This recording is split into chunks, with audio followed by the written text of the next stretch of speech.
Good evening, everybody. Welcome in tonight. We are doing another retro Saturday night. We're going to mix it up a little bit from doing Zelda. Tonight we're going to do a little NASCAR racing this evening, something from 1994, a premier type of racing sim from the early 90s on PC. This is right around the time that Windows 3.1 was about to give way to Windows 95. For those who remember that time period. So that's where we're going to start this evening. We're starting a bit earlier than normal because I would like to be able to possibly do something else also besides NASCAR, depending on how we do tonight. There's plenty of things going on, plenty of NASCAR racing to do. So we're just going to update the description real quick. This is going to update on YouTube real quick. So that's where we're at. We're just going to update one or two quick things, and then we will dive right into NASCAR racing, and we will go over what the game plan is for tonight. Because it's going to be a little bit different than what I normally do with Zelda. Let's see, title required. Oh, my title is too long. Okay, so we'll just delete something from there. Get it right in that 100. Didn't realize that YouTube had a 100 character limit on the title of a game. But we are good with that. And we are good on the Twitch end of things, it looks like. So tonight, like I mentioned, we will be doing NASCAR racing.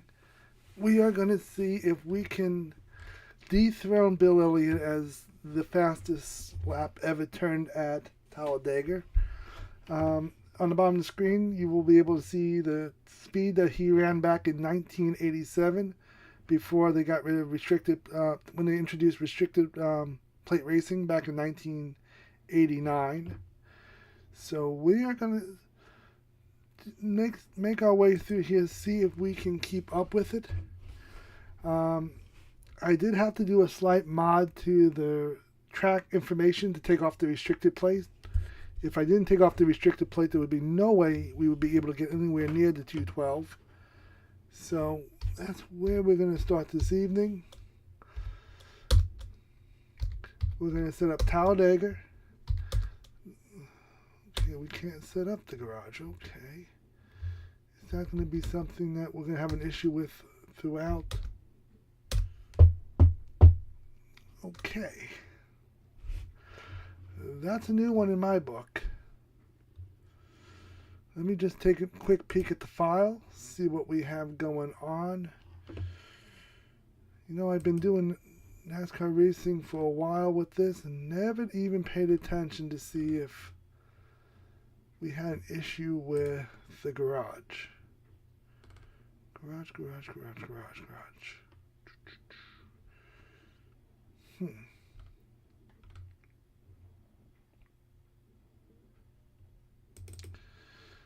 I've never seen an issue with this before.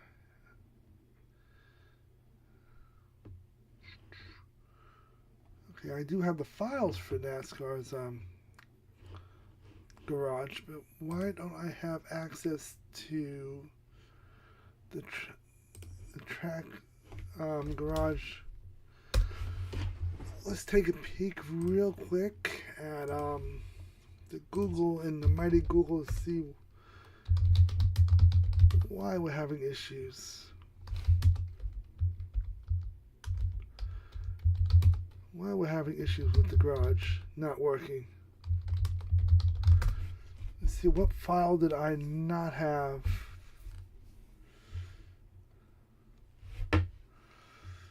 Let's see here. Is there a reason why?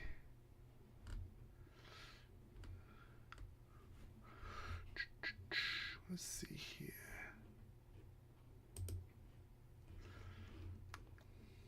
Because I do need access to the garage this evening, so we may have to cancel out of this and go back in again. I may have to do that. We have cards, effects, objects, paint kit, the sound. Sound I know does work. The pattern works. Paint kit does work. I don't want to have to reset everything back up. So let's try rebooting it and seeing if somehow that solves my problem. Let's just reboot that. Let's just see if we can get into any garage.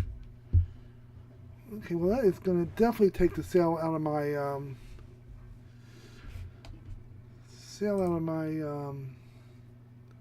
window over here, trying to figure out what. Okay, final version. What I can do real quick is reset this thing up.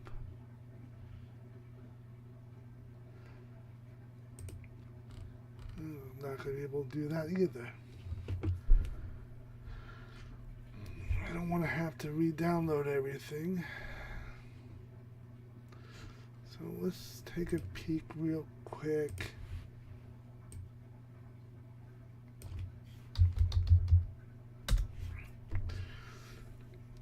It's been a while since I played this game, but collector's chamber. Trying to see if there is unable to.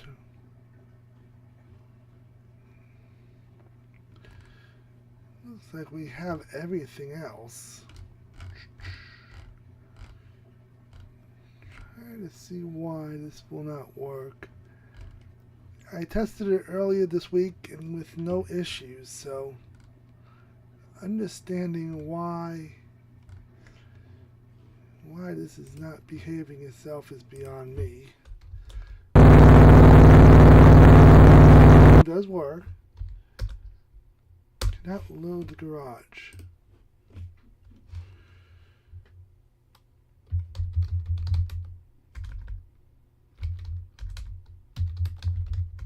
Let's see here.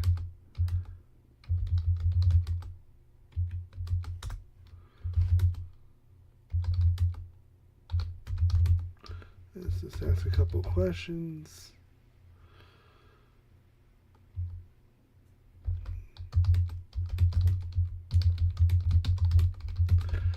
Let's see here. Let's see if this gives me a couple of clues into why I'm having issues. Let's see. 3 logic gates. Let's see. In session lockout.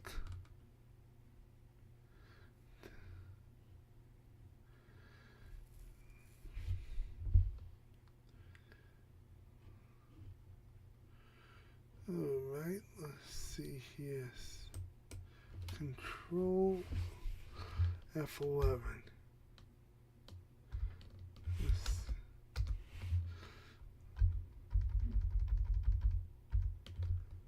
Let's see if we can get into this now. Let's see.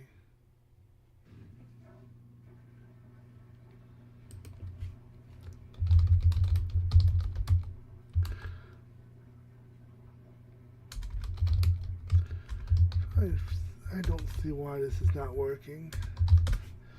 And if worst case scenario, we may spend half this night just trying to get this to work on as soon as you move, well, I know preparation and all that. Custom setups. Let's see.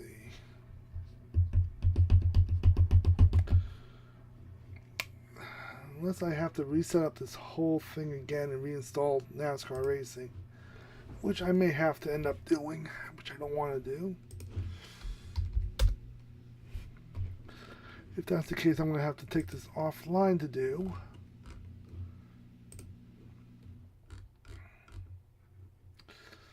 Let's see here. Let's see. I don't know how slow I would have to turn down. No. Nope. It is nothing to do with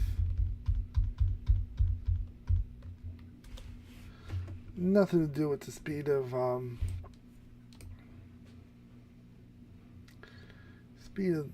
DOSBox working for me.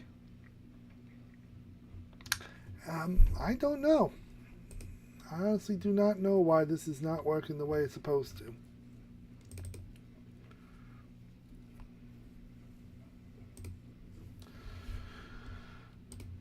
We're just going to have to do a little Googling now before we can get going tonight.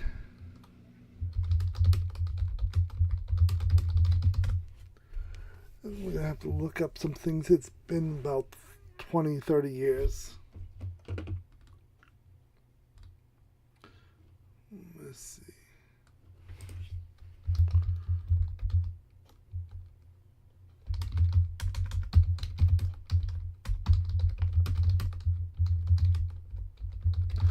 Trying to figure out what controls the option for garage. Track, let's see. So pick garage layout. That's not what I'm looking for. Let's see, checks. No, I don't want that.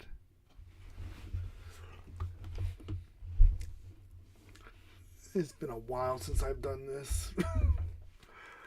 You know, it always happens exactly when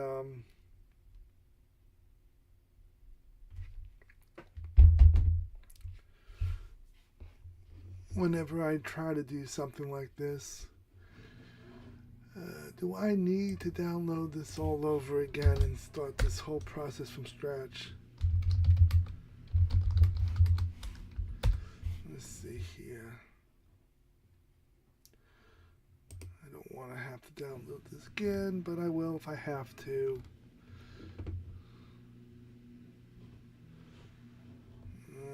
Let's see, do I have to?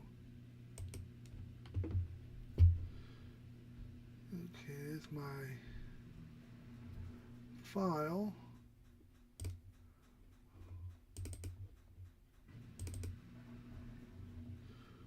Soundtracks. Let's see here. Setup, NASCAR. Let's see, extract all. Let's see, browse.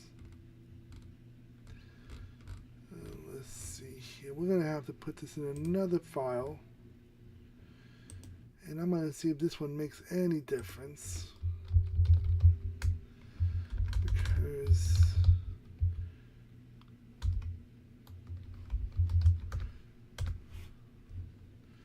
select folder, extract.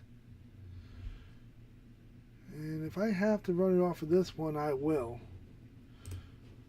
But that was not my original plan this evening. So we're going to exit out of there, back off of this.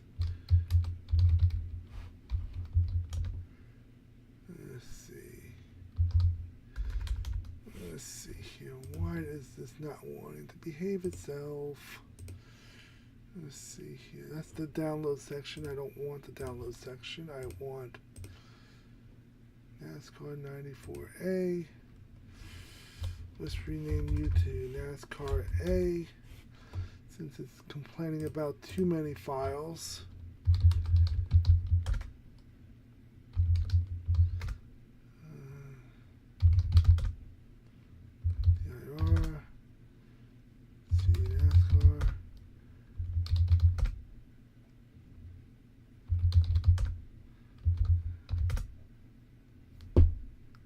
Huh. Okay, that is not going to work, so we'll back out of that.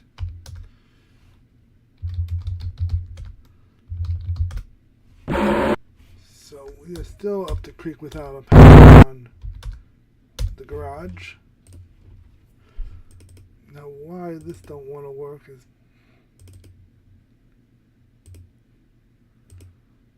Do I have to do NASCAR, the NASCAR, the NASCAR, the NASCAR again?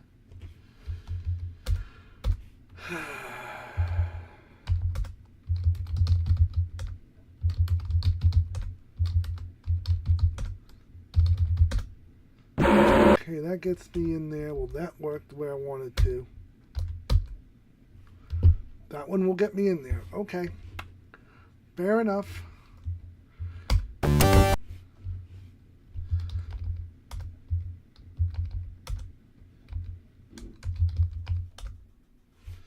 So we're going to take this offline for one moment while I come back through here again. Let's just go.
This will at least get us up and running, I think.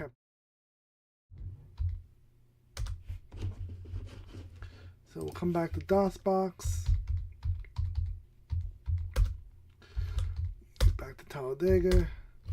And we're now we're in. Okay. A little bit of a sidetrack. Options. Let's see if we can load the qualifying setup. And we're going to start with one qualifying setup. And let's see. Fuel, 3 gallons. We are off to beat Bill Elliott's record, 212.809. So about 45 seconds.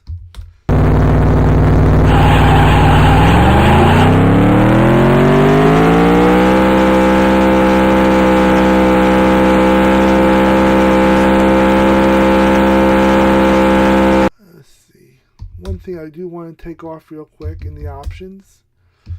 Let's see. No, we don't need that. Driving aids, braking help. We are just going to be shooting for the record.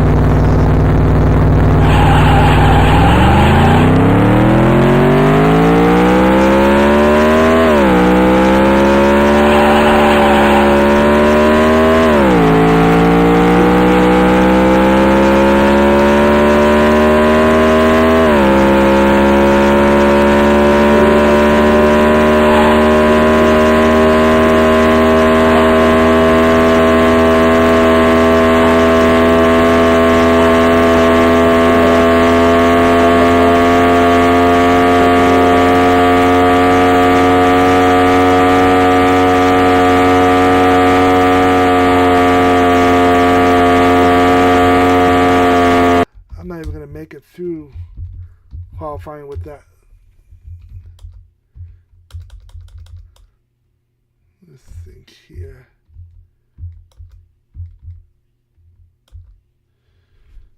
Now we just gotta remember how we used to do this back in the day.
First update of the night, and like I said, our first speed out 210.487. So we're on our way. We'll put this back to 3 gallons of fuel. Let's see, that rear spoiler can't come down anymore. So the spoiler is about as... We'll lower the ADM just a little bit. That back spoiler is about as far down as we can get it. Ideally, we like to get that as far down out of the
definitely not going to help us. So we're going to go back, take a peek at things. Let's come over here real quick. Let's do this real quick. And let's go figure out what we can do in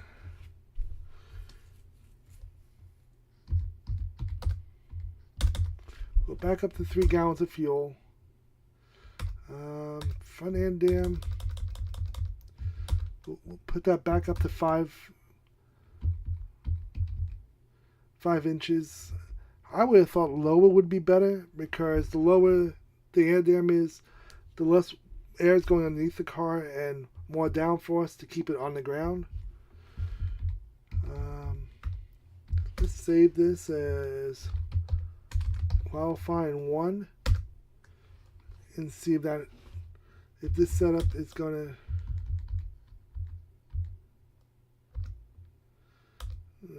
let's see here.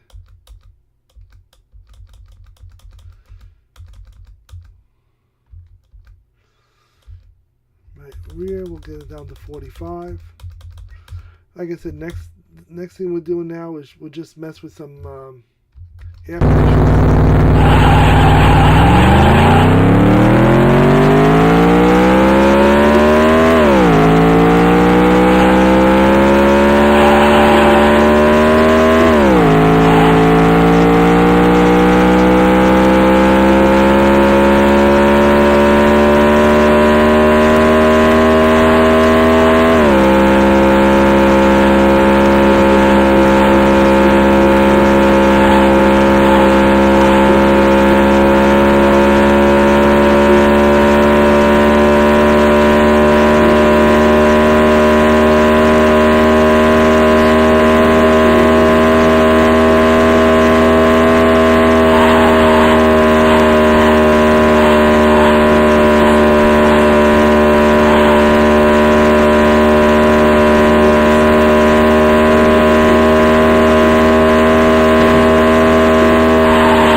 383. So we picked it up about 9/10 of a mile an hour. So we're only sitting about a mile and a half off the old track record. So we're getting there. We are slowly making progress getting to the track record. We'll put our fuel back in the car. Okay, let's look at the shocks.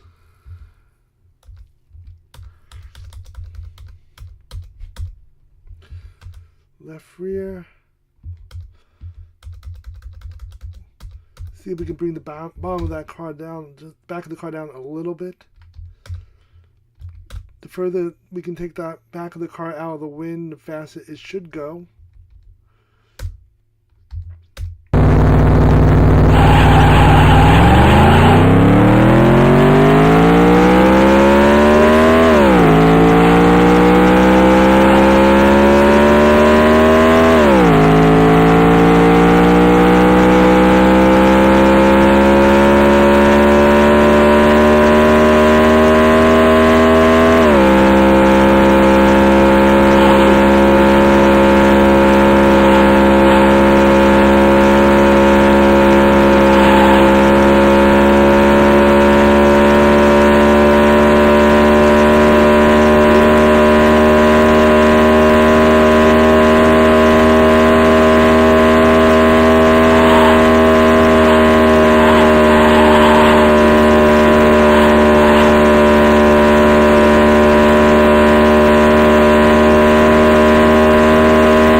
Go back to the garage, put things back the way they were, or close to where they were. We're going to go half of what I did and see if that makes a difference. We'll go 55 and 75 and see if that puts us back where we want to be.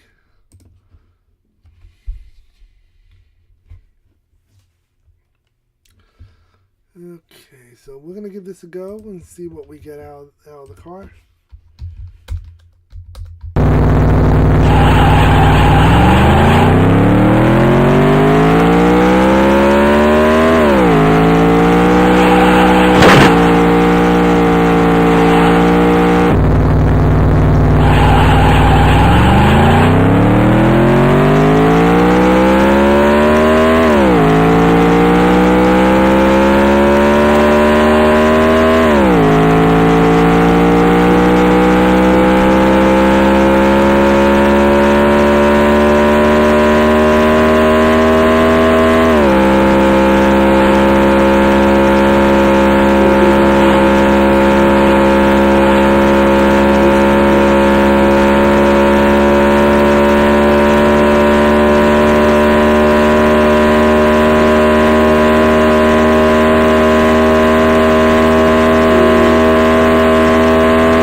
$1,070. So we picked it up about let's say 4/10.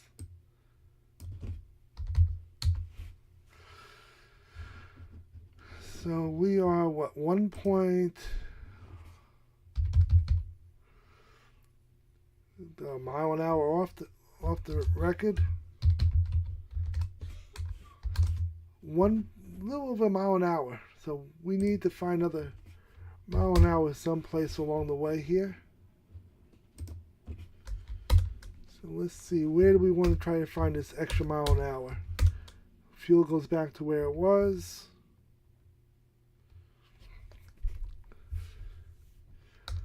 Transmission is pretty much where I want it.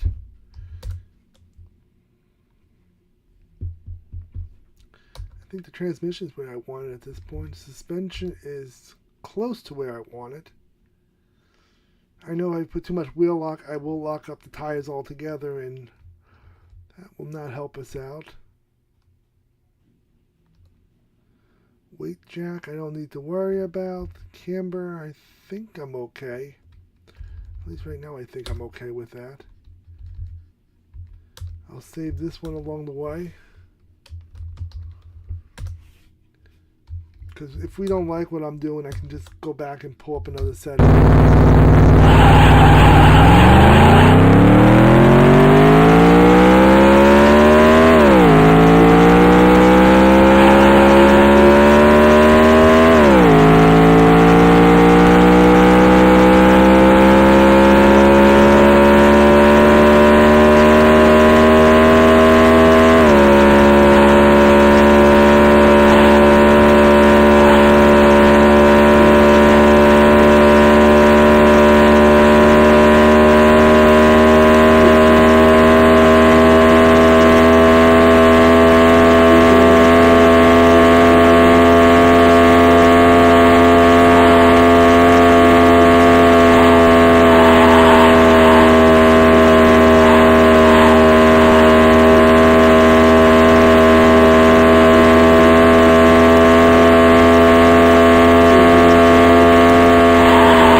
Go back down to 310 again, because that seemed to work a lot better for us. Where do I want to go with it? I would like to think that front spoiler coming all the way down would be good for us, but let's give that a go, see if that makes much of a difference.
Like I said, this is going to be a lot of trial and error.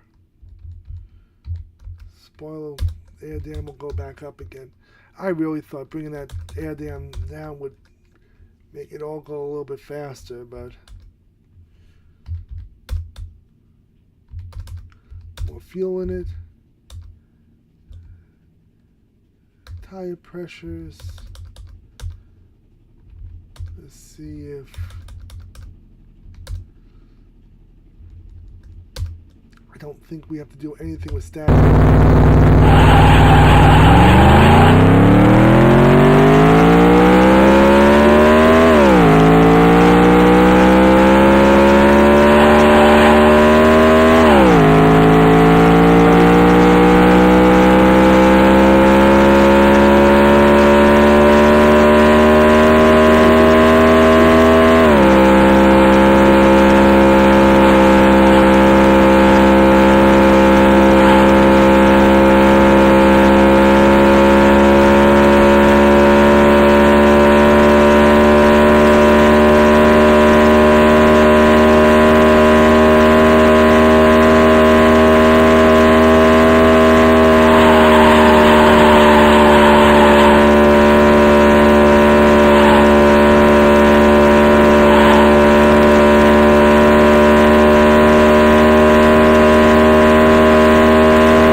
Load. Qualify 1.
2:13.321. Did not take us as long as I thought it would to break the track record. 2:13.321. We just beat Bill Elliott's track record at Talladega. So, welcome in everybody. We managed to take out Bill Elliott's track record of 2:12.809, which was the old record. We managed to pull 2:13.3. Now, something that I didn't mention to everybody earlier is I've done this racing thing with this game for many, many years, and I do have my own personal track record of 2:14.0. So, we kind of annihilated Bill Elliott's record quite quickly in less than 50 minutes. So, how about we go for my old track record of 2:14.039? The fact that I can remember that after all this time says a lot about me and my let's see, 2:14.039, and we'll just put this as personal best record.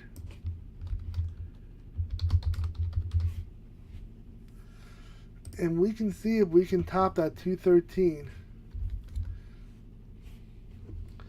and see if we can pull another half a mile to a mile per hour over that. This track record, this setup, I think is good enough to tie my personal best, if not take it out.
Wow. 2:15.2. Okay, that is faster than anything I've ever done. 2:15.214. Oh man, it doesn't get much faster than that. That's about as fast as I have ever done, and it's been 20 some plus years since. And the tires held up pretty well, looked like. So, how much faster can we pull out of this setup?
go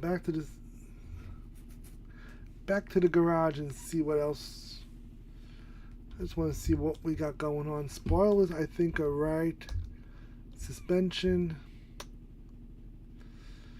60-80. I'm not going to argue with it. We tried going softer on the shocks to bring the tail down, and it did not help us. If anything, it hurt us.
So nope, not being able to pick up on it that go around. Put some more fuel in it, and this is what the name of the game is. You get what? 3 good laps in, put some more fuel in, change out the tires, a little tweak here, a little tweak there if there's anything, and you go back out there and you try to get a little bit more out of it. We'll do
edge with this thing. You're always at the point where a little bump here or a tenth of a second later on a turn there.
Don't know if we have much more in this setup than 215, because we're running 214.1, 215.2.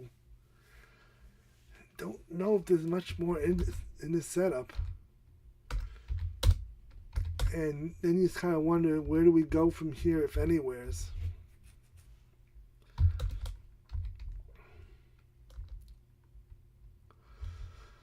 Do you go much stiffer than that? I'll just go a tick more on the.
I will go take a 5 minute break, see what's going on, and we'll come back for a little more NASCAR action before we mix it up with something else this evening. So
believe it or not, the Chihuahua wanted to come back and visit. So we are going to be good for a little bit with our car. Chihuahua on hand. Hey, you wanted to come back in here. She's looking around like, what am I doing in here? I don't want to be here. So we've already beat the track record from Bill Elliott. We've already beat my personal track record of 2:14.039. So every record that I could beat in Talladega this evening, we've already accomplished in the first hour. So yay for us for that.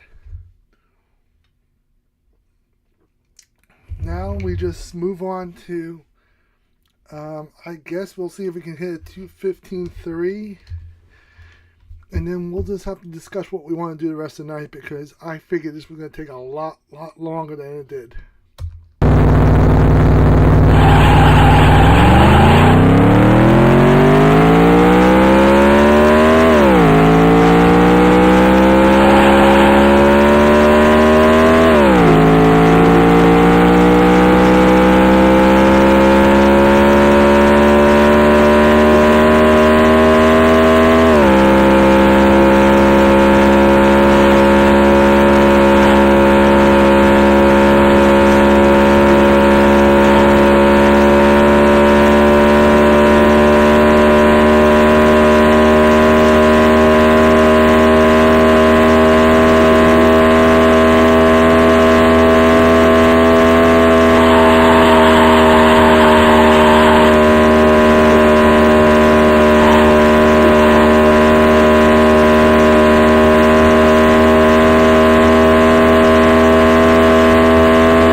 Pick up enough.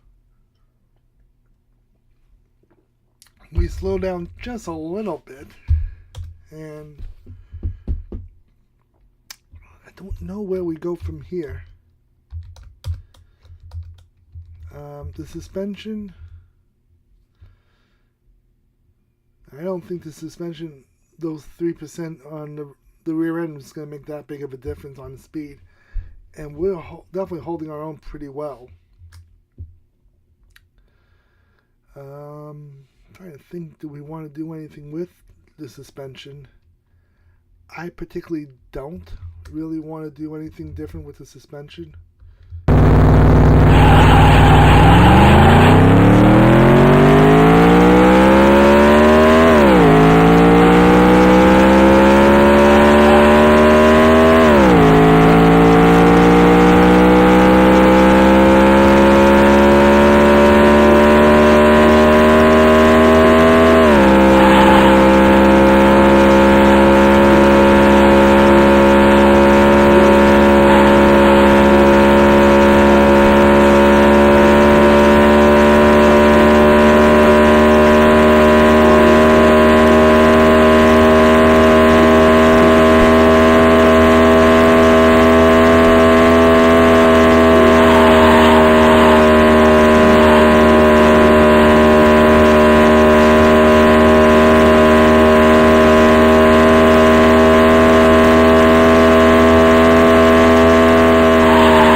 12.3, so we have definitely fallen off the pace now.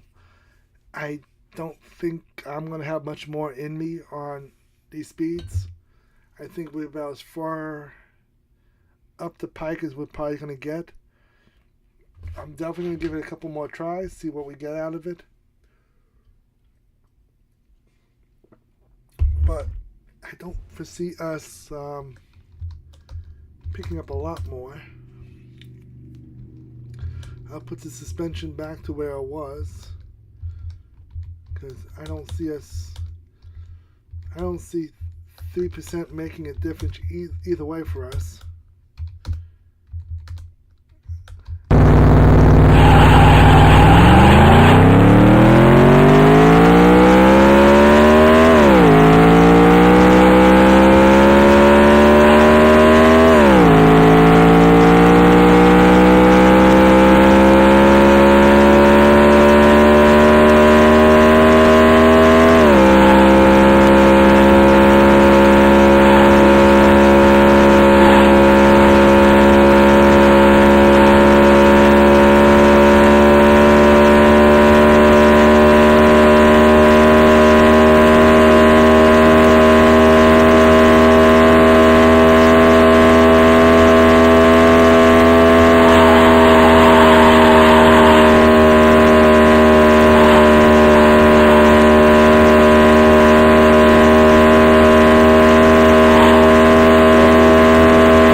We've had a 215.214 and a 215.20 flat. So we are definitely probably right on the brink of how fast we can get out of that setup. So I don't know where we really go from here. I guess we can start. Let's see here.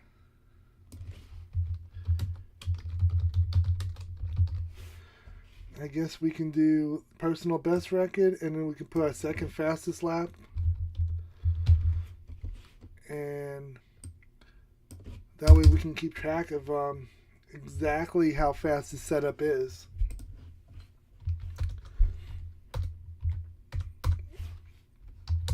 So apparently being right where it is probably the best setup you can have for this game, for this track. And I'm going to have to take notes after this.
2:14 too. So, like I said, consistently this setup is faster than what we had. It's just not getting me where I need it to be. And I can't think of a single thing on this setup that we can do that's going to get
Okay, we are just annihilating anything on the track tonight. 216.4. Damn, we are just taking this track by storm at this point. I don't think I'm going to top that one. 216.454. That is another mile an hour faster. Yeah, that's another 1.2, and now we are running 2.4 miles an hour faster than anything I've ever done in NASCAR racing up until today. And that is just the consistency of this setup. I mean, this setup is, if you're looking at this, it's almost 4 miles an hour faster than what Bill Elliott did back in the day. And that was only, I believe, lap 2. So, I mean, if you can keep that momentum...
2:16 is a solid lap.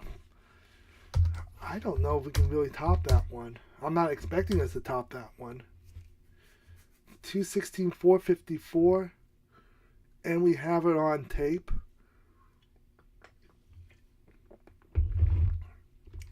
I mean, that one is about as good as it gets in NASCAR.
And that's what I'm saying. It is so close every lap. And a little wiggle here or a misalignment there, you can really throw yourself for a loop. 2:16 is about as good as we're going to pull out of that. I'm not seeing a way to top 2:16, especially since turn 3 is usually a 2:27, 2:28. My slowest turn has to be at that point 2:07, 2:08. Kind of makes you wonder where is the line.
There's a 2:14.6, and that would have been closer to a 215 if I held the door.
I mean, we are still 2 miles an hour over Bill Elliott's record. So, anyone have any questions about the setup I'm using tonight? Feel free to ask questions in the chat. Always glad to answer any questions as best I can. But this is exciting for me. I don't know about everybody else and what everybody else feels about this. But to be able to race something like this that I haven't done in a long time.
not much I can do with that.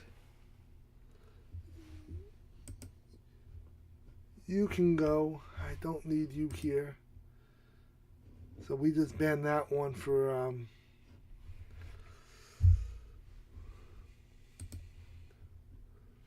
we blocked him. Let's see. We can't get rid of him that easily. Let's see. Spam. Spam, spam, spam.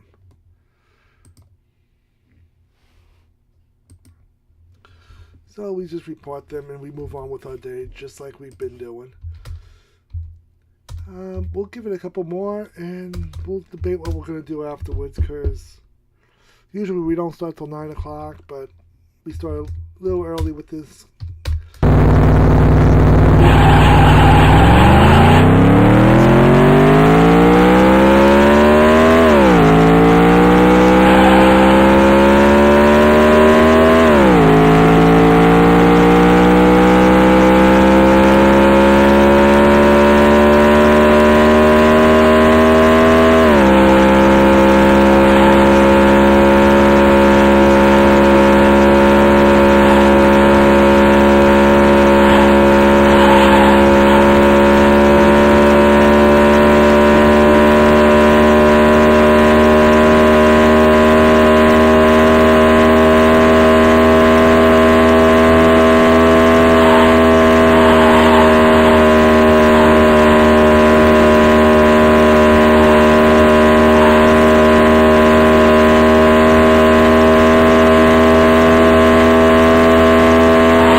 Pretty much where we started this evening with my personal best in the 2140s.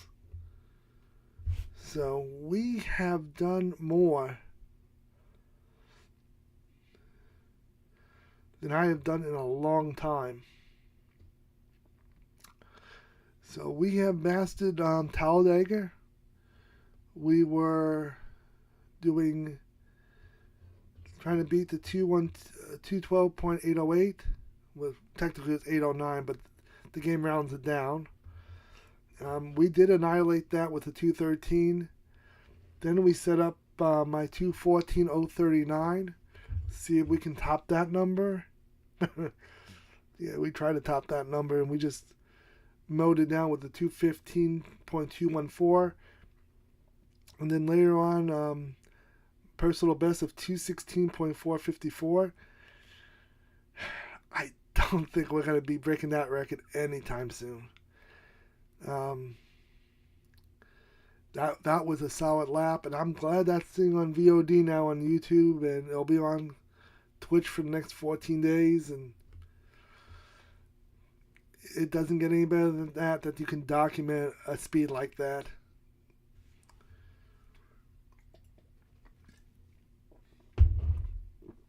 So with that, I think we are done with NASCAR racing for the evening. I don't feel like doing Zelda tonight because I do that so much as it is. I can set up another window. We can see if we can do, let's see here. Let's see if I can set this up. Start another window here. We can do some eBay. Let's see here. That's going to leave me logged in, isn't it? And I don't want to log out of eBay. Oh, let's think here. How do we... I know what we'll do. I know how to make this work.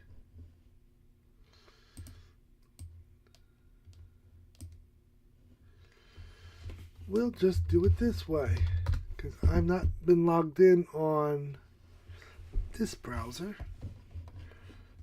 We can create another window, another source, window capture. Let's see. eBay. We'll call this eBay searching. Let's capture a window. Firefox, eBay. Do we want to capture it with the cursor? Sure. And we are just going to work this down into the window like this. Let's see, how's that looking? Sure, that looks good enough. We'll lock that into place. Let's change the name of what we're doing for the rest of this evening, since we've already taken out NASCAR 12 Ways to Sunday. We'll just do some just chatting.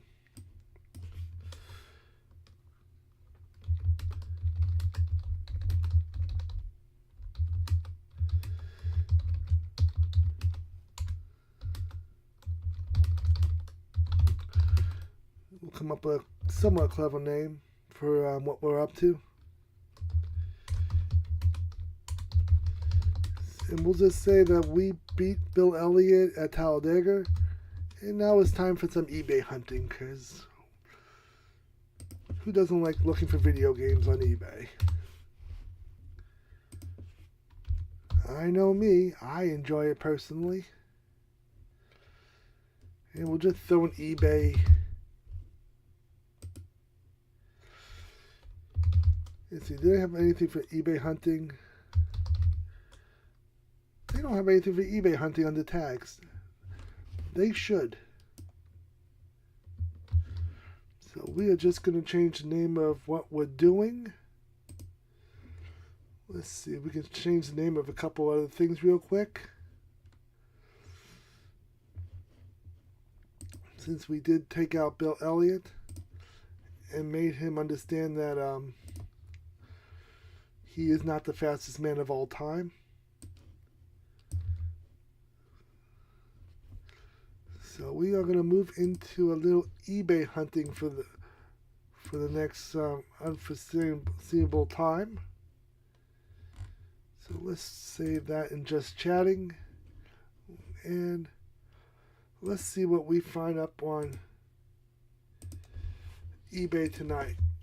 Let's start with, well, I normally do Atari because it's kind of my niche. But let's start off with some Nintendo, see what we have on the NES console tonight. Like I said, basically not looking personally for my collection, but I love looking at what there is for sale. If you guys like what you're seeing, feel free to send a message in the chat room. Let me know what you want me to be looking for on eBay in the world of video games, and no problem, I'll take a peek at it. As a collector for the last, 30 years or so, give or take, prices have been up, down, and all over the place. So I do enjoy a good eBay search. You can ask my wife. She hates it every time I go to eBay. She knows it's going to cost me money, and it's going to cost her money, and she don't want to be dealing with that with the collection that I've attempted to build over the years. So let's start with Nintendo NES low numbers. I enjoy. Let's do low serial number. In the video gaming world, people like low serial numbers. They make them feel more special. Back in October of '85, Nintendo came out with a test market out in the Northeast. 100,000 units were sold. And later on in January or February of '86, let's see here. No, don't access my camera. We don't need it accessed. Later on in 1986, they came out with a second test run of Nintendo NESs out in San Francisco. So the first 100,000 were in the Northeast, New Jersey, New York, Connecticut, Rhode Island, the Northeast, and then San Francisco, Fresno, California, Los Angeles. That area I would even say Portland, probably Seattle, got to see the second 100,000 of test Nintendo systems. This one is up around 800,000, so this is not what I would consider a low serial number. Here's another one that they claim is that's a late one. That's a 34,700,000. Very far from being an early low serial number. If you guys have anything interesting you'd like me to look up on eBay this evening, let me know in the chat. I have no problem checking it out. And if you have something interesting that you know something about that I may not know about, bring it up in the chat. We'll look at it together. I am always up for learning something new. I don't see any real low serial numbers. Let's see. Let's take out NES and see if that helps us find any real low serial numbers.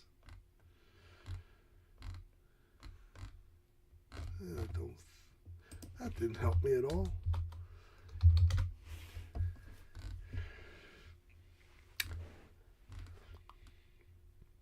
If I look up pricey, the more expensive ones, I'm sure something will show up in the world of low serial numbers. But looks like complete Nintendo systems are being listed now for $155, $160. Are Nintendo systems really that expensive nowadays? Let's see, console only with 2 games, no power supply, $75. I'm going to assume that it doesn't have a power supply with it. Let's see, that's a 10 million serial number system. Console only, 75. Let's see here. So I guess the price of Nintendo went up even more, because it used to be about $45 for a system, $65 for one that's working with a power supply. So I'm assuming that things just went through the roof with Nintendo after the Switch 2 came out, because it leveled off for a while. Let's see here. Any other? Let's look at the more expensive ones, because something tells me the lower serial numbers is going to be. Okay, here's somebody who's cracked out on something. There's 192,000, so that is a lower serial number from one of the test markets.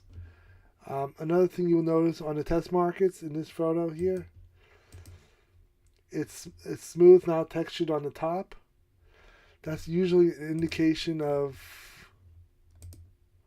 that it's a test market system. as opposed to the normal texture you would see on a later Nintendo NES system. So this is 192,000. Oh, let's see here. They used to have ones that okay, what makes you $3,500? Besides somebody's out of their damn mind and thinks that it's worth that much. Because I am not seeing anything on this one that would validate that kind of price. Let's see here. Deluxe said, here we go. Here's something that might be interesting. $2,500. It does have the Nintendo Test Market box.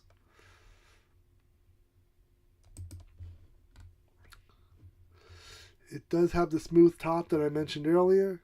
Comes with Rob the Robot. Rob is there. The box looks to be in so-so shape.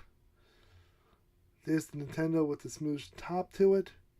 Serial number 48215. So one of the first 50,000. There we go. There's a better view of the 50,000. So that is a test market NES with Rob, with Gyromite, and Duck Hunt. Last year I was at a game convention. Those type of systems sold for about 1,000. At least they were asking 1,000 at one or two different game conventions. So let's see here what this one looks like. This is a later second release once it was off of the test market. Because after the test market, they moved to deluxe set to include the games and whatnot. So this one should be higher than 200,000 on the serial number. And nope, I don't have a serial number to work off with that one. Just looking further what we have here. Charles Martinet signed off on a control deck box, $11.89. That's pretty cool. Let's see what else we have here. Original NES, 13 games, $1,100. Unless those games are very, very special. Let's see, we have Mario Bros. 3, Dr. Mario, Tetris, Tetris 2 with the box, Mario Duck Hunt, Marble Madness, Pinball Quest in the box, Bubble Bobble, which is probably the more popular games in this lot, Anticipation, Pictionary, Metroid's another popular one. Nothing that's screaming $1,100 to me. So moving on. Completing box, challenger set. Here's another test market box. It's got Gyromite. Does not have Duck Hunt. Or Stack 'em, I mean. It has the manuals. Let's see here. Limited run. Let's see here. Does it give us the serial number? The box is not in horrible shape. I mean, not perfect, but not horrible.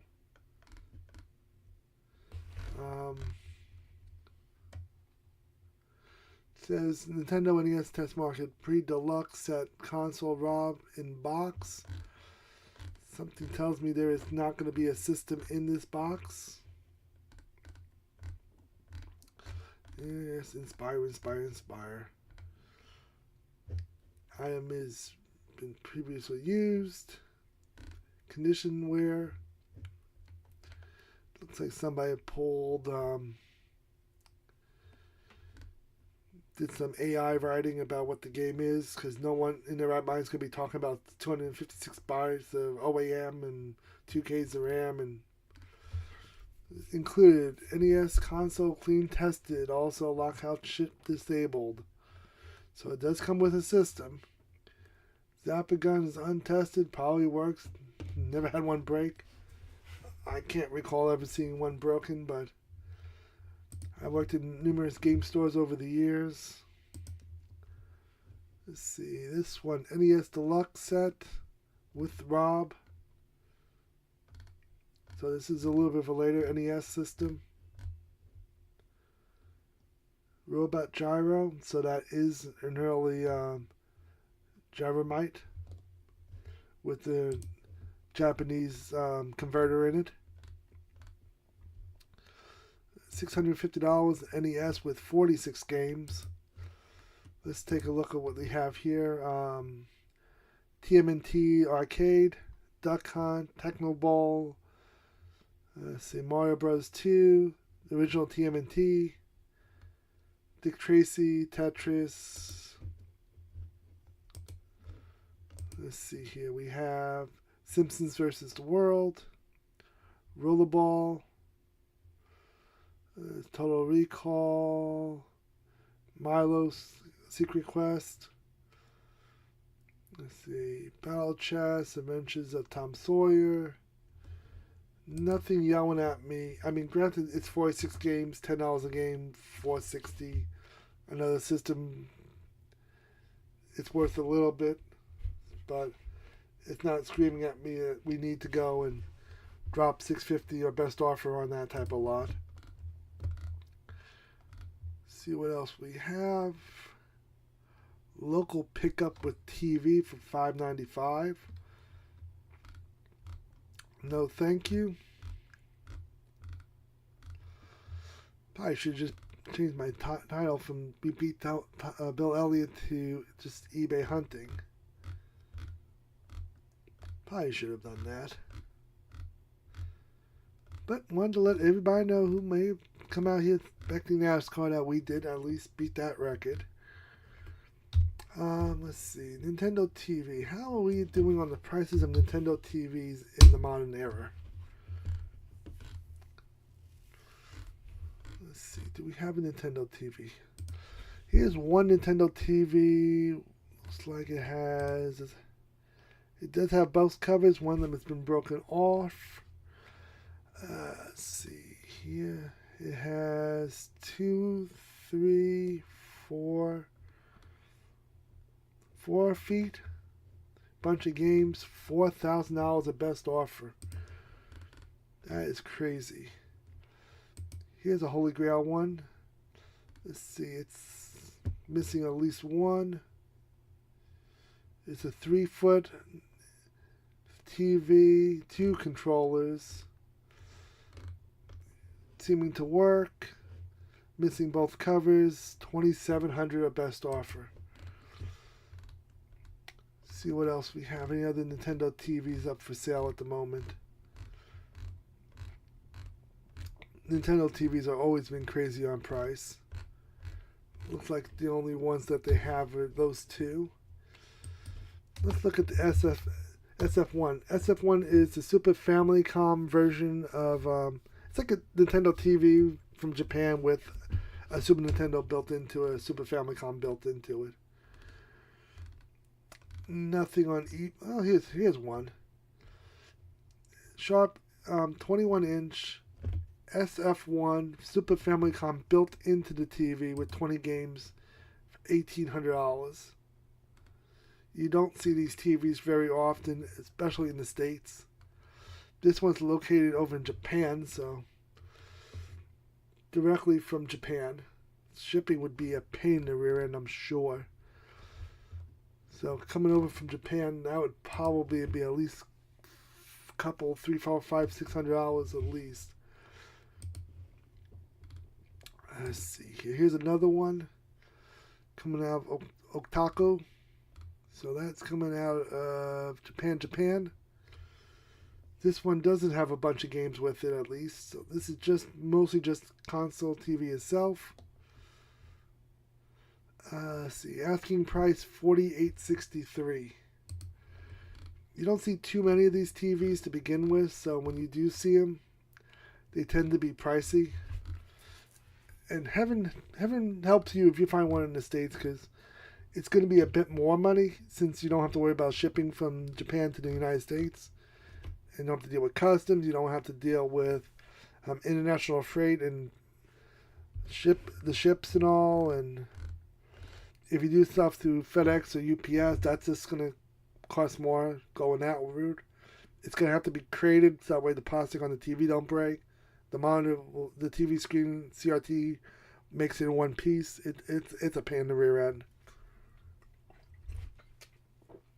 That's why when you see them at video game conventions, it's always so much more money.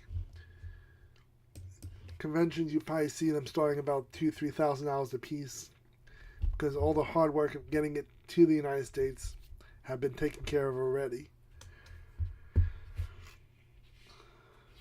So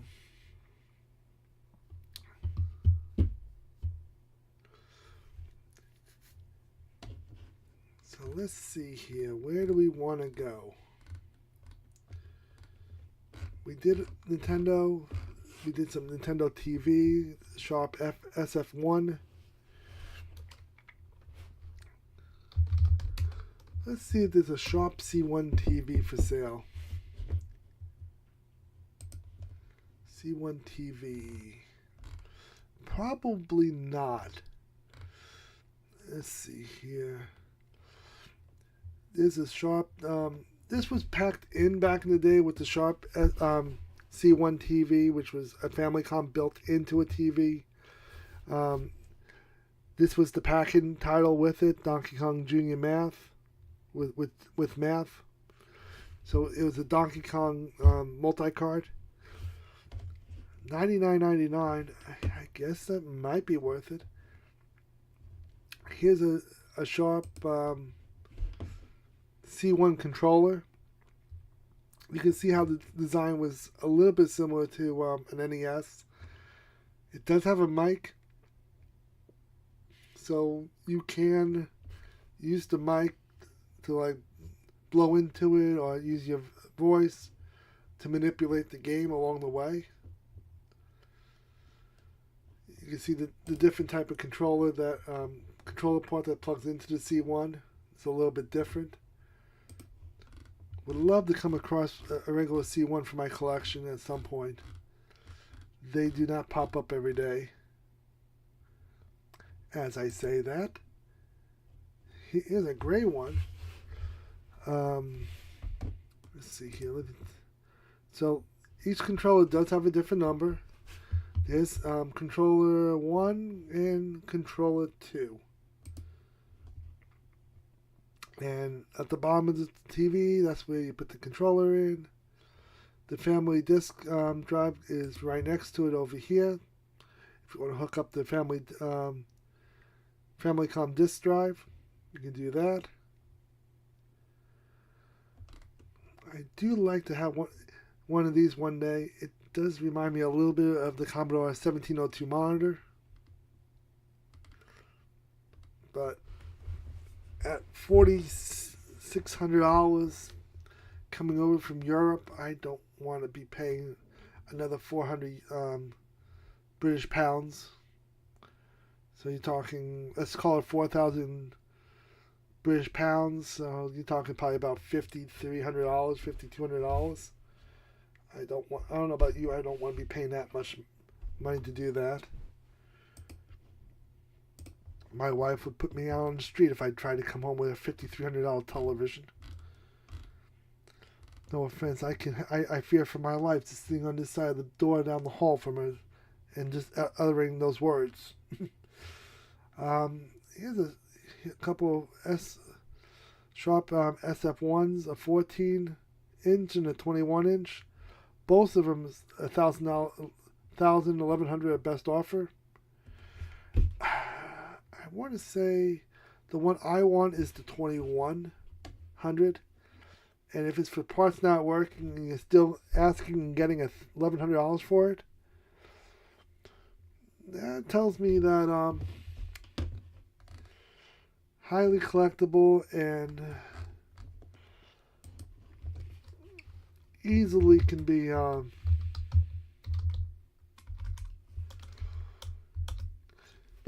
you find one of those someplace, just stick with it. Speaking of things that if you come across and get a hold of, you never let go.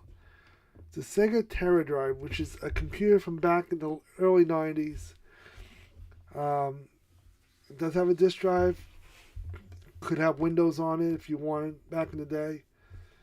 but also it did play Sega Genesis, Sega Massive Mega Drive games.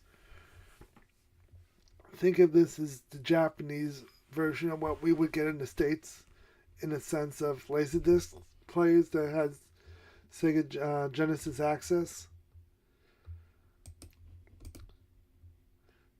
For some reason, they blurred out the serial number, which I wouldn't agree with, because if I'm buying this, I want to make sure I'm getting the exact serial number that's in the offer on eBay. Especially at $6,100, I would love to know that I'm getting exactly what I'm seeing on eBay. Let's see. Mega Drive. Some people enjoy this kind of stuff. I'm not willing to go. Mega Drive doesn't interest me nearly as much as with other systems. So let's take a look at. Let's look at some. Let's see if I can type tonight. Super Nintendo games. Let's just take a look at what some of the crazy people are selling. And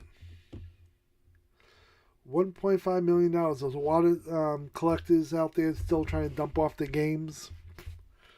They're still having a field day trying to pull that one off. $1.56 million for a Super Mario 64. $1 million for Super Mario Brothers in an 8.5 water grade.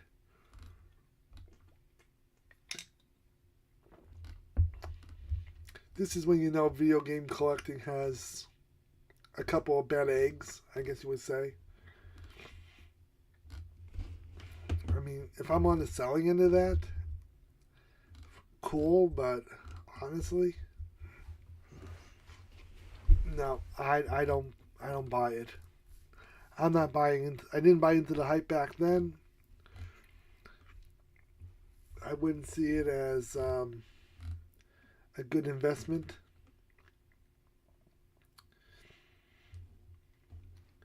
$9.8 water on a Wii game for $25,000. Super Mario All-Star 3D All-Stars, $25,000. I can't imagine it's worth anywhere near that. So, pricecharting.com. Look, what's that? Super Mario 3D All-Stars. This game used to be crazy. 3D All-Stars. Let's see what that's even going for.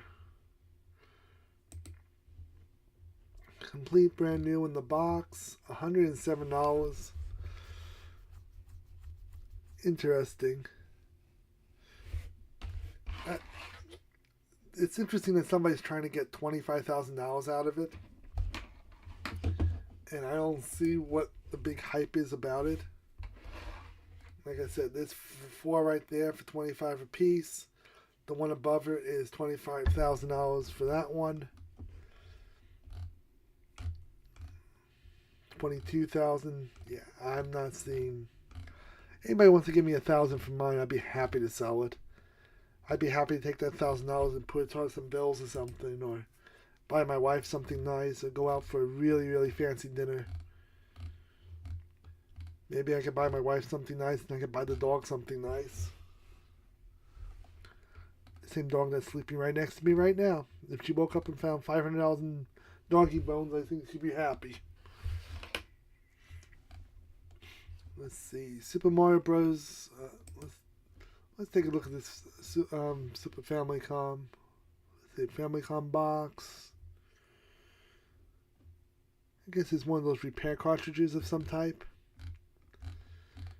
Let's see, Famicom kiosk cartridge. So okay, so it was for the Famicom box kiosk back in the day. Of course, they have it graded, so I mean, even if you bought this and wanted to play around with it, you couldn't even do that. I think that's kind of what I don't like about graded games. If you're buying it to enjoy it and you can't get it out of the plastic case, why have it like that? If you're not in it for investing purposes. Maybe it's me. It could be me. Let's go on the record and pretend it's me. Let's see. We'll take off DOSBox. I'm not going back to Nascar anymore tonight. I think we're good off of that.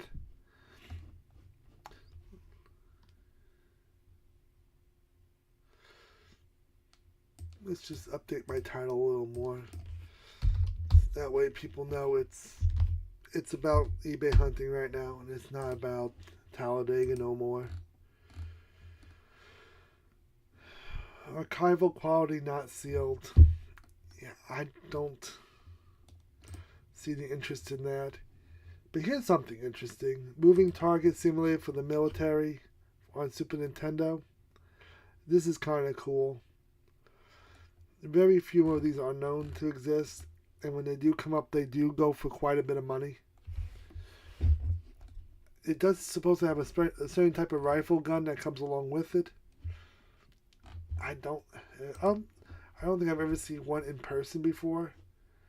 I've seen that game sold before for sale at auctions and game conventions over the years, but I don't think I've ever seen the rifle gun ever sold at a convention. It would be kind of cool to see one in real life. Here's another one. This is the other Mac cartridge. This is the multi-purpose arcade combat simulator, as opposed to the other one, which was more of a target shoot type of cartridge.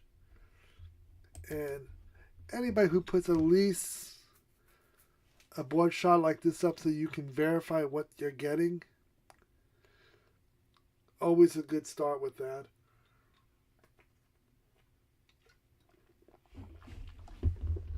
At $9,000 for one, though, it'd be hard to get me to spend $9,000 for a game.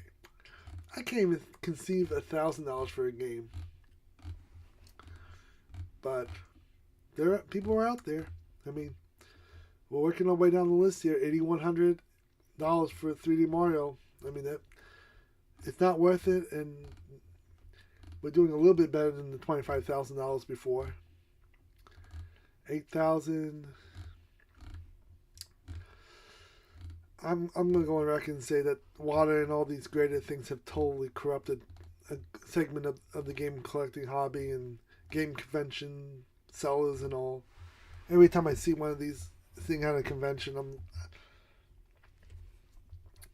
especially when it's a prototype, it's like if it hasn't been dumped to the community or at least backed up, and you got to lock behind plastic, I feel like it does the community a disservice. The community doesn't have it backed up and preserved for future generations. There's two schools of thought behind dumping games. You got the collectors who sit there and say, this is good for the community, everybody gets to check it out, it's being saved for the community. And then you have the investors who say, this hurts the value of my investment. If I have this out to everybody else, nobody's going to want to buy it for a big high price. And I guess you can see it from both sides of the view. But personally, I would be more than okay letting it go, backing it up, letting the community play around with it a little bit.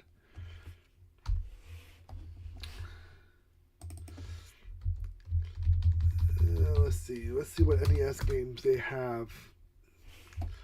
And we're going to start off with this insanely expensive $1 million for Super Mario Duck Hunt.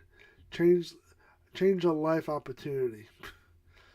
Yeah, you give me $1 million for a $20 game, I'm sure you'd be changing my world a whole lot. A little bit AI here, a little bit AI or whatever. Change a life opportunity. eBay gave me over a limit to post.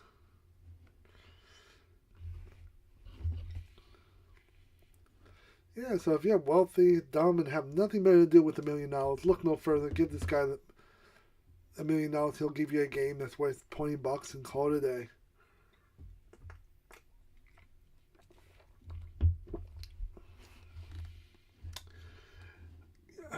You know, I admire the sense of humor behind that. So that's kind of where we're at right now. We are anything for $1, I suppose. Stadium events, complete in the box, 7.0 rating, $120,000. Now, last year at the game convention down over by me, they had the cartridge only. I think they were asking $35,000 just for the cartridge. So having the box, having the manual, and quote unquote certified from water. I guess $120,000 wouldn't be the worst thing in the world. I think there were, 2 dozen? Without going too far into the backstory of the lore with this, at one point there was about 2 dozen known, and some guy had a whole case of them someplace, and people started threatening his life because if he released a whole case of them or multiple cases of them, it would tank the value of a $50,000 game down to like a $10,000 game, and some of these big people would lose a whole lot of money on it. No offense, it's probably well deserved if you're buying games expecting it to be a retirement plan or you're key to buying an island out in the middle of the ocean, in the middle of nowheres. You're probably investing in the wrong thing. Not everybody cares about video games and throwing a whole tons of wads of money at you to buy a piece of plastic. It's not like gold or silver or diamonds. But let's see what else we have here. Just mixing it up a little bit different tonight than just playing Zelda all the time. Let's see what they got for the Atari 2600. I don't do too much Atari hunting for the 2600. Let's just look at the new stuff. Newly listed. See if we have anything interesting to talk about. Enduro's a pretty fun game for what it is, but $16 though. It's like a $5-6 game in my opinion. Pitfall 2, that's a pretty fun game. $30. Now here's something. You have a system that's got some damage to the video cable. Those cards are so easy to replace. All you need is a regular RCA cable. Open it up. That cable unplugs from the motherboard. And it's only 4 screws to 1, 2, 3, 4. You pop the shell off. That cable runs into the motherboard. And it's like a miniature version of an RCA cable. If you plug an RCA cable in there and run it back out, you'd be back in business, and audio, red, yellow, or white cable would work just fine to do that. And for $20 and you get a power supply for $10, $30, you'd be well on your way. I mean, if you have a Sega Genesis controller around, you can even use a Sega Genesis controller to play Atari games. You don't need any fancy controller to do the job. Let's see here. 50 PCB board for the Atari 2600. $20, buy it now.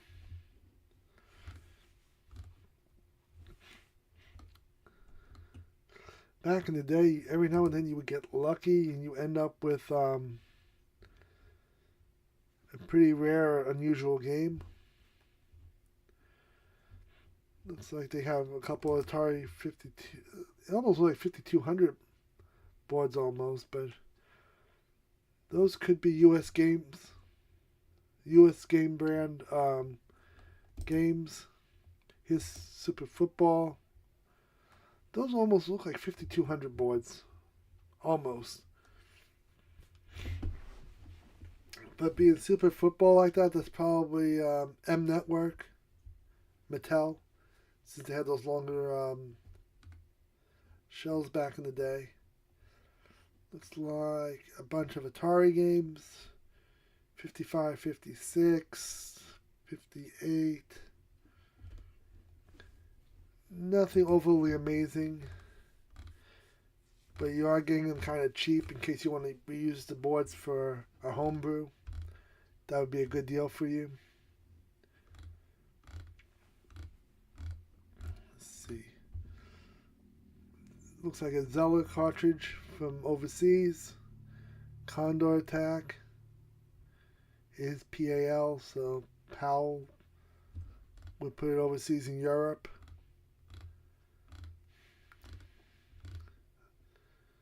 A 2600 looks like it's in working order. $60 the best offer. That's kind of cool. Some more from the Zeller brand. Frogs and Flies, 99 cents. Back in 1999, 2000, when I started really getting into game collecting, I started back in 97, but Atari 2600 games were still, I won't say hot, but they were definitely warm compared to now. I mean, Atlantis for 99 cents, you couldn't touch that for less than $5 back in the day when I first got into this stuff.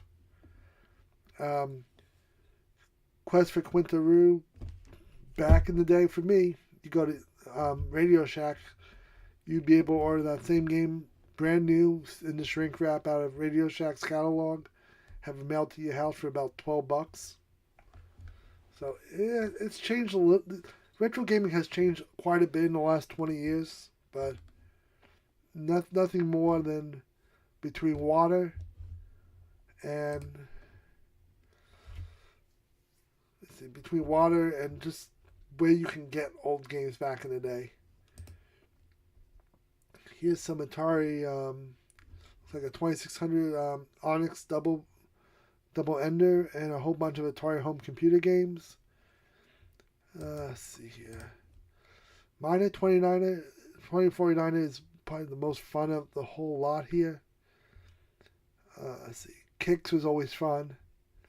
Miss Pac-Man, Donkey Kong, Millipede, Dig Dug. Got 2 copies of Kicks. Eastern Front 1941. That game you're going to need the map and all that stuff to go with it if you want to give it much of a go. Eastern Front 1941 is a whole strategy game and all the paperwork that comes along with it. I won't say you need it, but it's going to help you along the way. I promise you that. People don't believe in adding photos to their ads, do they? Beam Rider manual. Crystal Castles manual.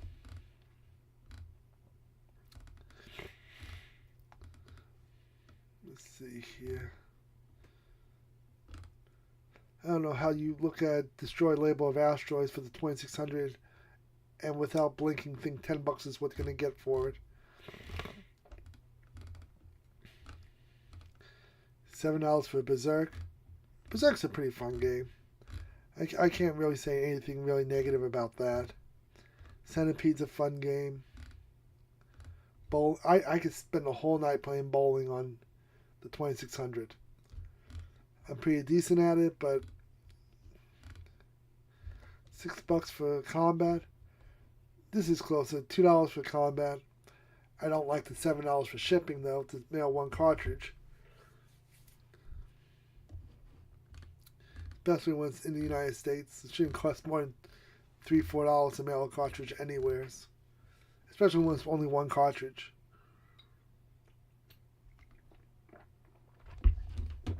Xenophobe for the 7800. One of the more difficult games to come by for the set. $65. Racing Pack. It's one of the early multi-packs for the 2600. 285. Never used. Yeah, okay. Unless something in there is still sealed, brand new, unused. I don't think they came twist tied like that. But unless it's never been opened. Let's see here.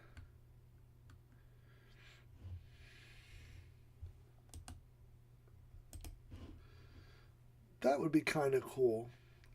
I don't know if I would drop 285 on that, but that is something cool you don't see every day.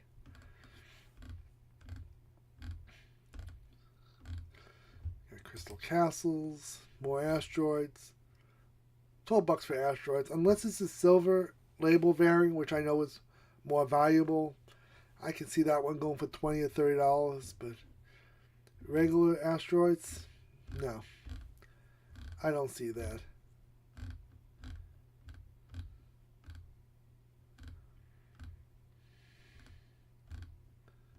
Blackjack. There's that. This is that multi-cable I mentioned earlier when you want to replace your video cable on the 2600. This right here is, let's see, that right there is the miniature RCA cable. As long as you have an RCA cable that can plug into the part, it would be fine. The other end is a standard RF cable connected, or RCA. It would work perfectly fine, not a problem.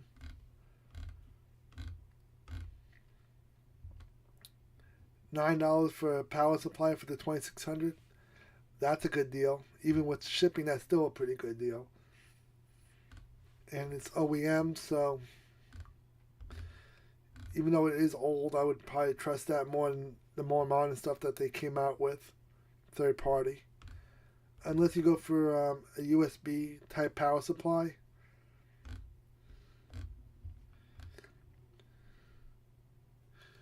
Let's see, trackball. Like the Nintendo stuff, I like looking at the serial numbers, seeing how low the serial numbers can be, and tracking all that mess. This is a later one. This is 1983. The EP stands for El Paso.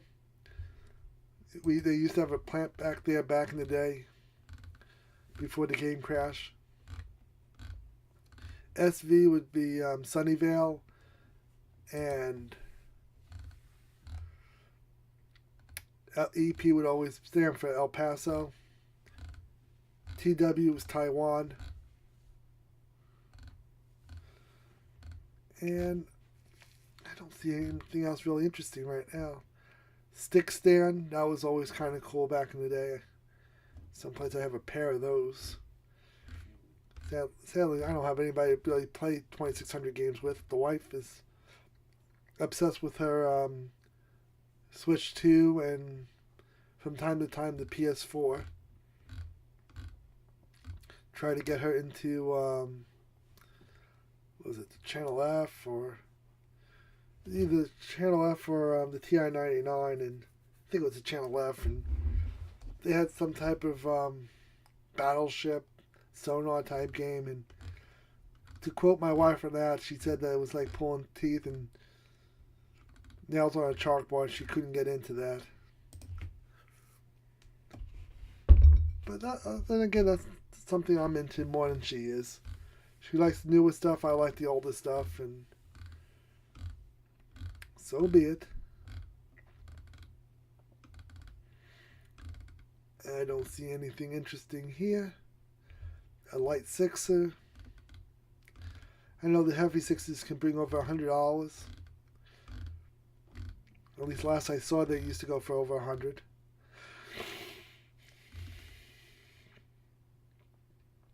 These shadow box things, I'm mixed on them. I don't really see a. I don't see a reason for that I would want to build one of those. I have enough broken Atari controllers over the years that I don't need to do this. I have plenty of broken ones I could put together myself if I wanted to. The game, the controller, yeah. That's the type of stuff a family member would buy for you for holidays, just trying to think of you in some way, buying something that you would never think of buying, period. Third-party memory cards for the PS1.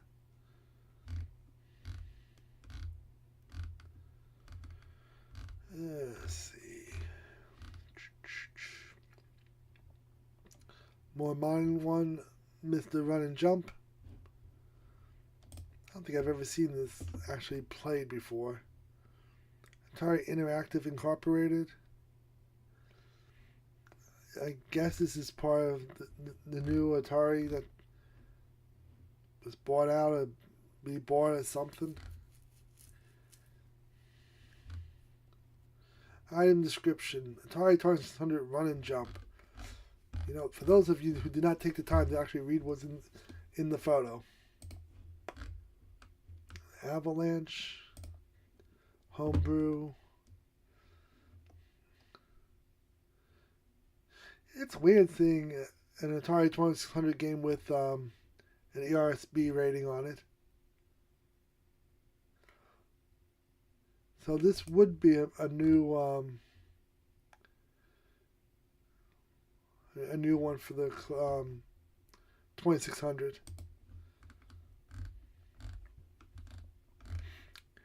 Now, if Atari Interactive is listening to me, which I know they're not, you should do something like this for the Atari home computers, because some of us may actually enjoy that.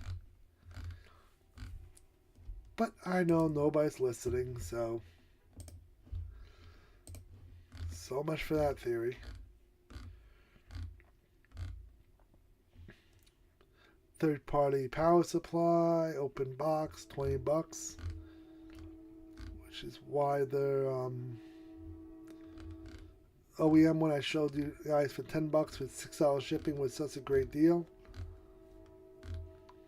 Some controllers, Night Driver, missing a label.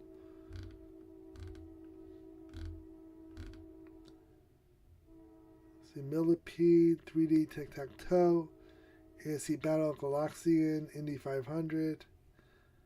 $50 for that lot. Nothing amazing there. At least nothing amazing for $50, put it that way. Onyx Double-Ended, Chuck Norris, rest in peace, with Artillery Duel for $15. Plus shipping. Not too bad of a price for that.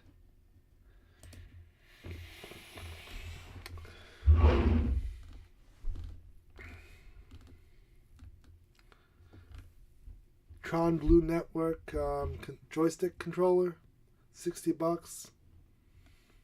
Never had one of those before, but the base almost looks like another third-party controller, but the only difference with this one is it's blue, has Tron on it, and your controller cable retracts back into the base, which is pretty cool. I will give it that.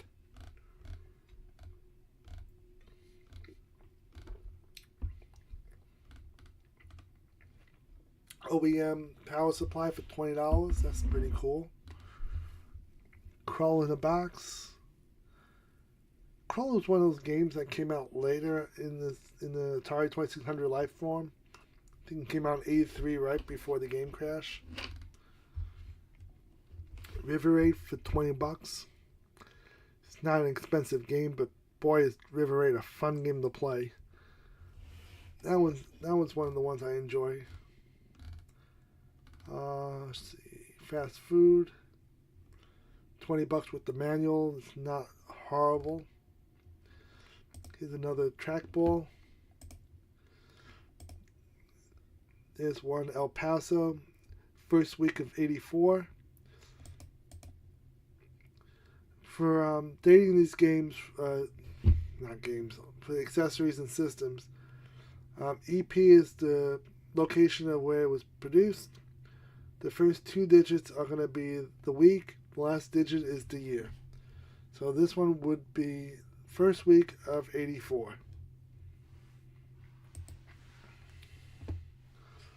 A light 6 cylinder needs a lot of love and care. $40 plus $13 shipping, so $50 for. Yeah, no. Nope, nope, nope, nope, nope.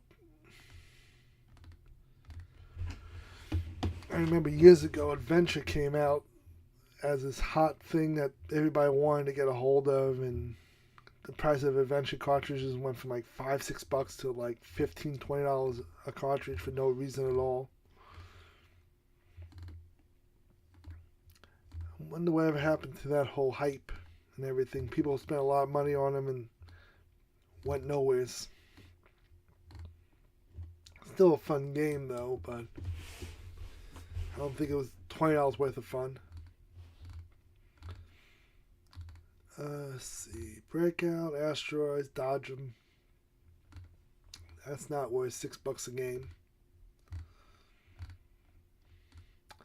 Activision Skiing, $3 plus $5 shipping. $10 off, 10% off anything order-wise over $60 with the coupon. Grand Prix, $3 plus shipping. Chopper Command, $5 plus shipping. Grand Prix, $5 plus shipping. Grand Prix is not a bad game. I kind of enjoyed that. Keystone Capers is a fun game.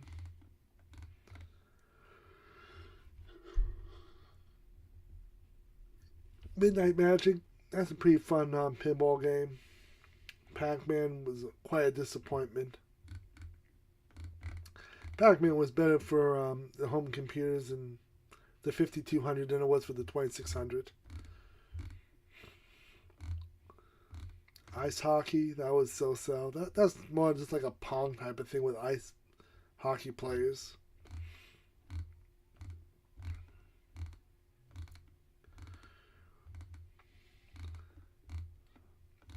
It's getting to the point where I need to send the dog back to my wife so the dog can go to sleep for the night. Even though the dog's already fallen asleep in here. Kind of get her back over to the wife in a moment. Ikari Warriors, $50 brand new. They found cases of that down in South America 10-15 years ago, and what was originally a $100+ game became a $40 game because of it. Missile Command, Breakout, Warlords being $10 a piece plus free shipping, so you're still paying about $7 before the shipping. Let's see here, Porky's. Never saw the movie, but I heard it was pretty good. So that's one of those 20th century movie conversions. Stargate. Atari got into a lawsuit over that. They had to change the name of it to Defender 2. Just to avoid legal proceedings. A group lot of systems for parts and whatnot. Hey, it's DK Oldies. So apparently this is stuff that even they didn't want to try to spend time fixing up.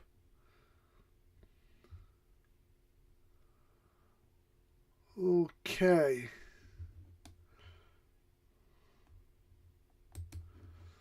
Oh, my wife's not going to be happy about this one. Okay, what I'm going to do real quick is I'm going to copy that over to my other page real quick. Put this over here real quick. And I'm going to follow that auction just to see where it ends up. Because that has something on there I'm kind of interested in. Don't tell the wife that right now.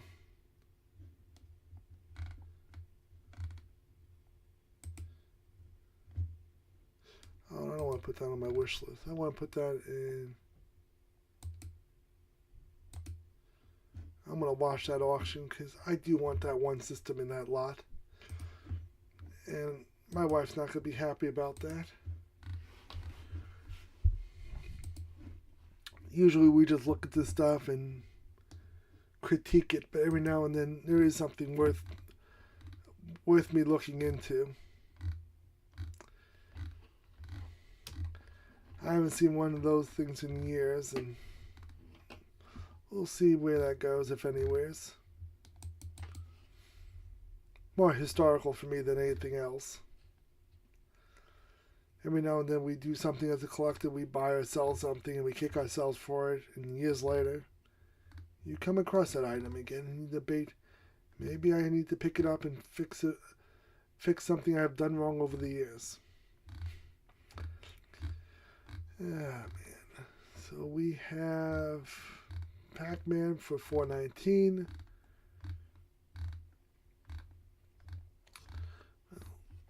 Superman, $18 for Superman. That is not worth it.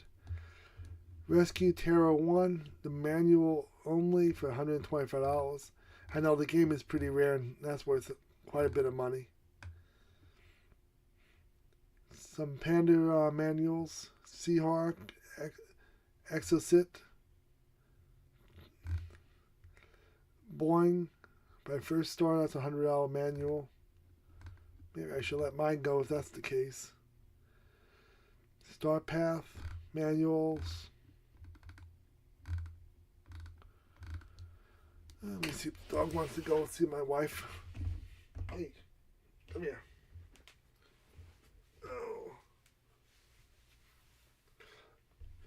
Oh, she was sleeping nicely, I think. Were you sleeping nicely? Dog is looking at me now like, Dad, why did you wake me up? Yes, you're sniffing the microphone. Okay, anything else good and interesting? Oh, there's a Heavy Sixer released by Sears.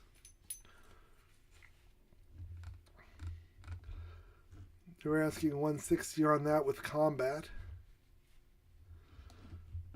So apparently Heavy Sixes still hold their value pretty well. A single end version of an Onyx game, Ghost Manor, $26. That's not a bad price.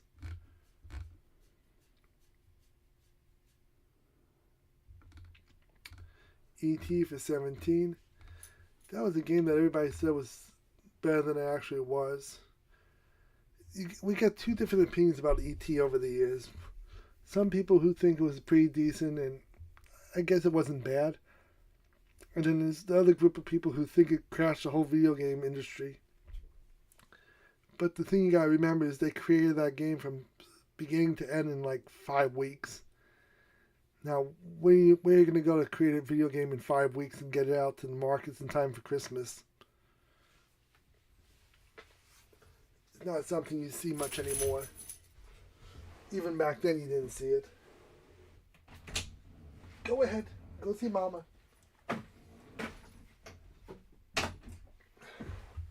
And the dog is off to see my wife for the rest of the evening. Unless she comes back this way begging to get back in here again. This Quad Run. At one point that was the creme of the creme item for the Atari 2600 collection. To get that cartridge was the pinnacle. It did have voice activation for his on boot up. I think it just said Quad Run, Quad Run, Quad Run. So it said the title of the game 3 times. And that was the big hoopla about that game for as what made it stand out from all the other 2600 games of the era. Let's see. Nothing else sticking out to me right now. $8 for combat. $6 for combat. Combat's a dime a dozen.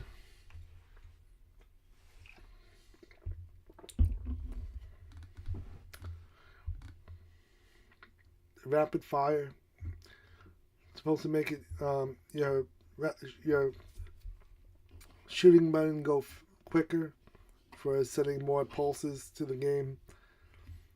For shooting, if it's like in a missile type game or whatever, instead of shooting 1-1-1, it doubled up your shots. I had one, but it never did work the way that it's described on the packaging. So, Okay, some parts, leftover parts for the 2600 and, well, it says 2600 and 800, but the cartridges up top are for the Atari 800, 400, and 800 computers. The ink replacements are for the 1027, so that's also for the 400, 800, and the XL computer line. And then you have another one of those fire controller things. I guess that would have been for the 2600, but it might have worked on the home computers as well.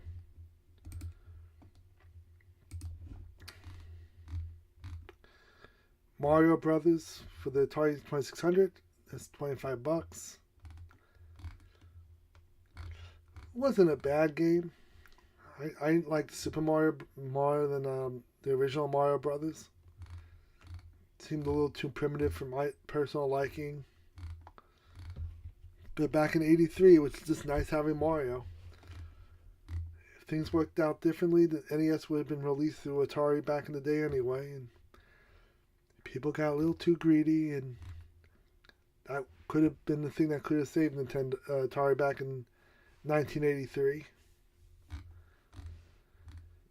But there's a whole backstory to that I can get into a different day. So I think that's about it for tonight. We did take out Bill Elliott's record, and we go kick the living daylights out of my record. So we did manage that this evening. Monday, 9 p.m. we'll be back at it again with Zelda, Link to the Past Randomizer. We'll be doing that on Monday and Thursday. Next Saturday, we'll see what we come up with for next Saturday. Maybe we'll do NASCAR again, but we'll pick a different track and a different track record, see if we can defeat it. So